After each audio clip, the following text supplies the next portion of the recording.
Well, some TV9 viewers recently asked us to look into photos that they had taken that appeared to show concerningly thin elk.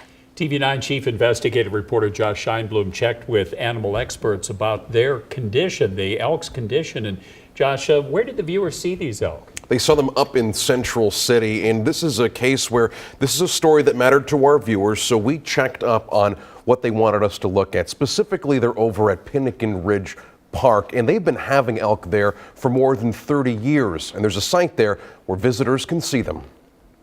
We go to the park several times during the summer. For around 30 years, Mary Burnell has been taking her kids and grandkids to see the elk at Pinnakin Ridge Park in Central City.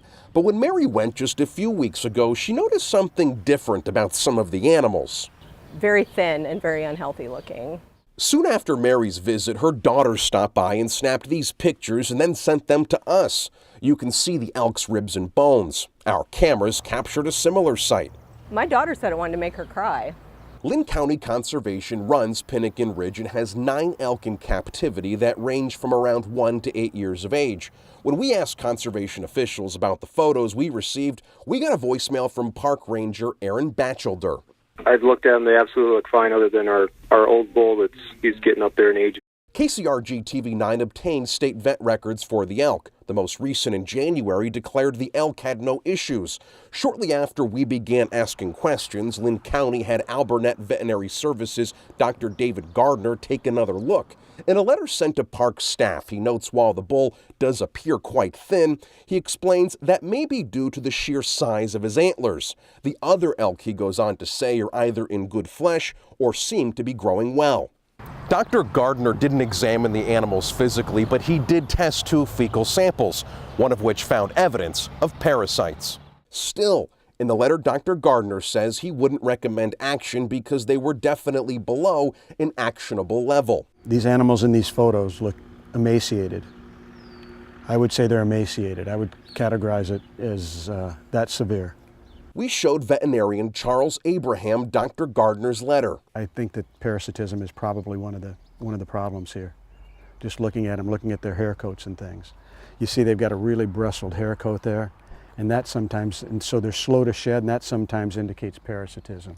He wasn't the only one worried. 2 other vets had similar concerns. And you can also add the Blank Park Zoo's director of animal care among those with concerns. These 3 animals do appear to be in poor body condition, likely very poor condition. He sent along a chart that helps those in his position arrive at that conclusion. If you can see bones, it's a problem. They need care. They need veterinary care, and they need attention. There's no doubt in my mind. Both the county's veterinarian and officials with Linn County Conservation declined our request for an on-camera interview. Linn County is not the only county in eastern Iowa that cares for elk in captivity. In fact, Black Hawk County has 4 of them. Now, the park ranger there had sent us this photo that he took recently, around the same time actually as the photos we showed you for this story. The differences, though, between the elk are obvious. Moreover, their park ranger says their elk are dewormed 2 to 3 times a year, which some vets recommended too. Now at Pinnakin, staff tell us they haven't dewormed their wildlife in decades. And we reached out to the Linn County Sheriff's Office and asked if they're investigating the condition of the elk in Central City. They told us they are not, and they have no plans to do so at this time. Beth and Bruce? All right. Thank you, Josh. Now, several viewers, we should follow up, have actually reached out to us through social media. They often do through Facebook, not just calling the newsroom.